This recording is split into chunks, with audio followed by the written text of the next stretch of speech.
Mesdames, Mesdemoiselles et Messieurs, bonjour à toutes et à tous ou bonsoir. Cela dépend de l'heure à laquelle vous recevez cette vidéoconférence de l'unique samouraï que je suis. Soyez encore une fois les bienvenus. Vous êtes sur la tribune d'éveil des consciences. Dès que vous êtes là, mettez suffisamment de cœur, mettez beaucoup de j'aime pour sécuriser la vidéoconférence et partagez la vidéoconférence, mais au maximum. Partagez-la tant que vous pouvez. Yes, c'est de cela qu'il s'agit. Alors, et nous revenons sur le résumé, n'est-ce pas? Donc les points clés qui constituent la conclusion du premier sommet, de ce premier sommet des États de l'AES. Nous n'avons pas eu à l'aborder et je trouve très important que nous puissions l'aborder puisque c'était un sommet très attendu, malgré qu'il y a eu un contre-courant qui a été, n'est-ce pas, le sommet de la CEDEAO. La CEDEAO a bien sûr organisé son sommet pour éviter que les gens parlent beaucoup, n'est-ce pas, du sommet de l'AES.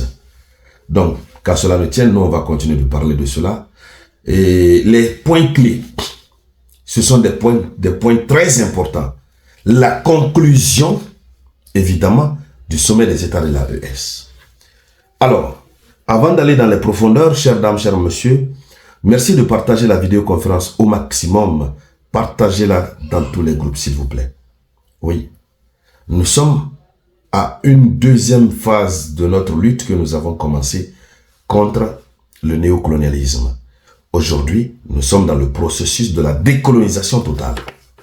Donc, en partageant la vidéoconférence, beaucoup de personnes vont recevoir nos vidéos et vont rejoindre les rangs de la lutte que nous sommes en train de mener.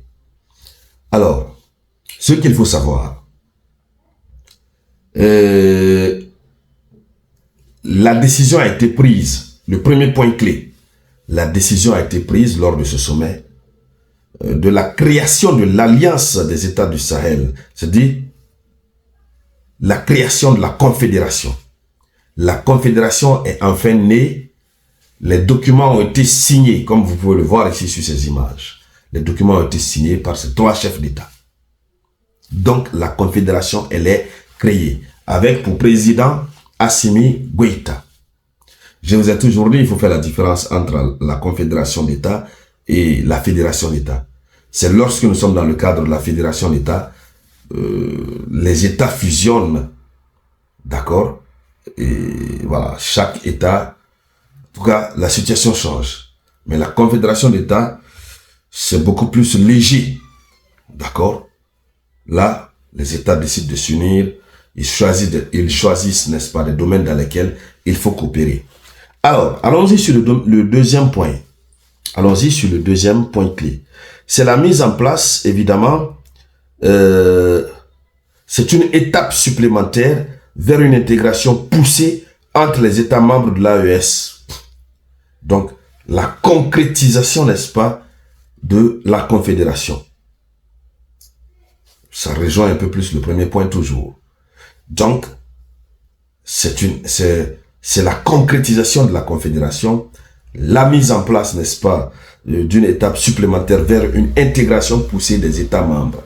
Comment faire en sorte, on l'a dit dans le premier point, la création, la naissance de la Confédération, mais dans le deuxième point, comment faire en sorte, quels sont les domaines principaux dans lesquels les différents États vont collaborer, mais de façon très étroite. Et là, à ce niveau, les points qui ont été choisis sur ces points, qui pour le moment n'ont pas été diffusés, mais que nous connaissons déjà antérieurement, nous avons le domaine militaire, le domaine du développement économique, le domaine de l'éducation, etc. Sur ce plan-là, les ministres se concertent. Les ministres de ces trois États se concertent. Nul ne peut prendre une décision sans l'aval des autres. C'est de cela qu'il s'agit. Allons-y donc, n'est-ce pas, sur le troisième point. Sur le troisième point, une partie très intéressante, vous avez la création d'une banque d'investissement de l'AES et d'un fonds de stabilisation pour les pays membres. Donc la banque a été créée. La création d'une banque d'investissement de l'AES, n'est-ce pas, et un fonds de stabilisation. Ils se mettent ensemble pour créer leur banque. La banque a été créée. Ce qui est sûr, c'est que cette banque qui a été créée, obligatoirement, cette banque va venir très sûrement avec la monnaie des États de l'AES, il faudra s'attendre à ça. Même si ça ne va pas être aussi automatique, puisque ce sont des questions de finances, il faut prendre les mesures qui sont les bonnes, et pour éviter à ce que, lorsque les États de l'AES vont entrer dans le système de la monnaie du Sahel, pour éviter que ces États aient des difficultés. Donc, voici, n'est-ce pas, le troisième point très intéressant. Le quatrième point clé, les dirigeants de l'Alliance souhaitent mutualiser les moyens dans des secteurs stratégiques tels que l'agriculture, l'eau, l'énergie, le transport. Mutualiser, n'est-ce pas, les moyens, mettre leurs moyens ensemble pour s'entraider dans le cadre de l'agriculture, dans le cadre de l'eau, dans le cadre, n'est-ce pas, du transport. Donc voici, n'est-ce pas, le quatrième point clé. Oui.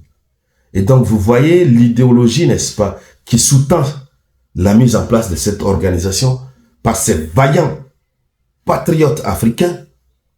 Alors, le cinquième point, il demande que les langues locales soient davantage utilisées dans les médias publics et privés de leur pays.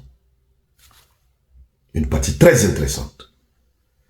Les États de l'AES demandent, n'est-ce pas, à ce que les langues locales soient davantage utilisées dans les médias publics et privés. Voici le quatrième point, ou le cinquième point. Le cinquième point. Donc, voici une décision, un point très important. Et vous savez, lorsque nous voulons partir vers notre indépendance totale, mais oui, notre identité culturelle, c'est vrai, si on laisse de côté notre identité culturelle, ça va être très compliqué. C'est vrai qu'à ce jour, le monde est devenu un village planétaire. Même nous, pour nous exprimer, pour nous faire comprendre, nous sommes obligés de parler en français. Puisque le système de colonisation a été de telle sorte que, finalement, lorsque, par exemple, je décide de parler tout de suite dans ma langue, presque beaucoup ne vont pas comprendre. Mais lorsque je parle en français, vous avez des milliers qui entendent. Donc, c'est difficile, oui. Mais comment est-ce que petit à petit, l'Afrique peut imposer son identité culturelle? Ça commence sur le plan local. Et je suis d'accord avec eux. Progressivement, il faut imposer les langues nationales dans les médias. Relayer un peu au second plan les langues de la colonisation.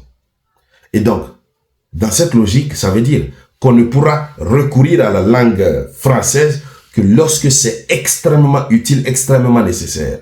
Lorsqu'on sait que quand on va parler dans telle langue, ceux qui sont là, le public cible, le public pour lequel le message est destiné, ne va pas comprendre. Si on sait qu'en parlant en langue locale, le public ne va pas comprendre, c'est seulement le français que le public peut comprendre.